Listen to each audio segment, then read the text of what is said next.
A natureza é uma coisa muito maravilhosa, né?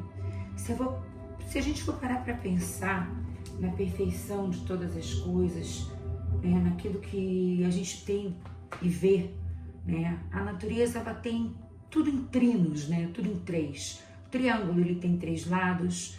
Você tem as formas dos estados básicos, o sólido, o líquido, o gasoso. Nós temos o tempo, o espaço e matéria. Nós temos a mente, o corpo, o espírito. Nós temos o passado, o presente e o futuro. Nós temos a altura, largura, profundidade, prótons, nêutrons, elétrons. Nós temos, né, os prótons que têm 3 quarks. Nós temos várias coisas que nos mostram, até a nossa formação do nosso DNA, são códons, são 3 nucleotídeos que formam um códon, 3 bases nitrogenadas para o DNA. E nós temos o Deus Pai, o Deus Filho e o Deus Espírito Santo. Nós temos a Trindade. E me lembrei de um texto que é de 2 Samuel 9, um texto muito legal, onde Davi já era rei e Saul, ele tinha um filho, Jonathan. E esse Jonathan teve um filho chamado Mefibosete. Quando Davi se tornou rei, numa guerra onde Saul e Jonathan foram mortos, Davi tomou o palácio e, em certo tempo, Davi perguntou: resta ainda alguém da família de Saul a quem eu possa manter uma lealdade a Deus? E as pessoas ficaram pensando que ele queria matar mais um, mas na realidade não era.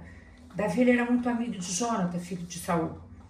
E disseram a ele: sim, há um filho de Jonathan, Mefibosete, que é aleijado dos pés. Quando ele fugia do palácio com a sua alma, ele caiu e quebrou os 2 pés. E ele ficou aleijado e foi morar em um lugar chamado Lodebar. E ficou lá, até então, num esquecimento, numa miséria. Era um lugar horrível. Ele ficou longe da realeza, das promessas feitas ao seu pai Jonatas por Davi, porque Davi era muito amigo de Jonas, como eu falei, e Davi tinha prometido cuidar de tudo. Davi chamou de volta Mefibosete, restaurou as terras de Saul para ele como herdeiro e fez ele se assentar à mesa do rei todos os dias da vida dele. Ele foi cuidado, ele foi honrado. E o Mefibosete, ele nos representa muitas vezes, quebrados, afastados da promessa, nos sentindo sem méritos, abandonados, esquecidos.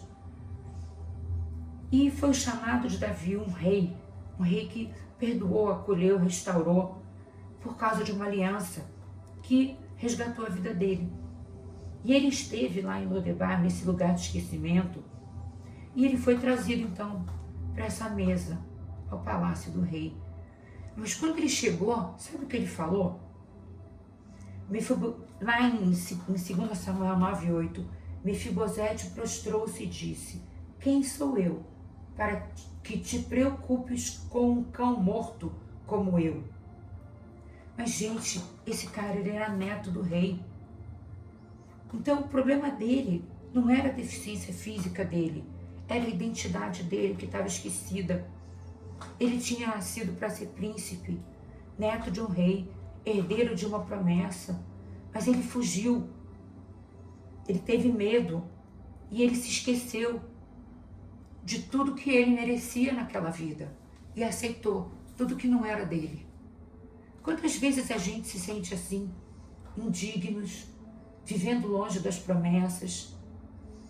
Muitas vezes a gente perde tudo, a gente perde posição, dignidade, esperança, pessoas, né? A gente esquece quem a gente é. Nós fomos criados por Deus na perfeição trina da natureza. Mente, corpo e espírito. Deus Pai, Deus Filho, Deus Espírito Santo. Passado, presente e futuro. Nós temos uma aliança. E o que está impedindo você hoje de buscar aquilo que é teu? Como herdeira. Que a dor, ela não anule o seu valor. Lembre dessa perfeição da natureza.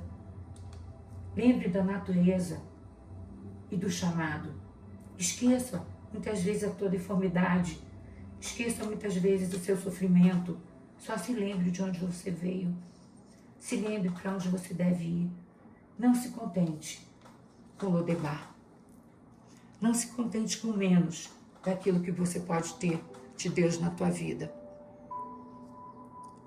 Que o dia hoje seja maravilhoso e Deus abençoe. Deus abençoe com essa unção, onde você pode ser restaurada, onde você pode ser reconectada. É essa natureza, é essa aliança plena e pura a que Deus tem te chamado. Deus te abençoe.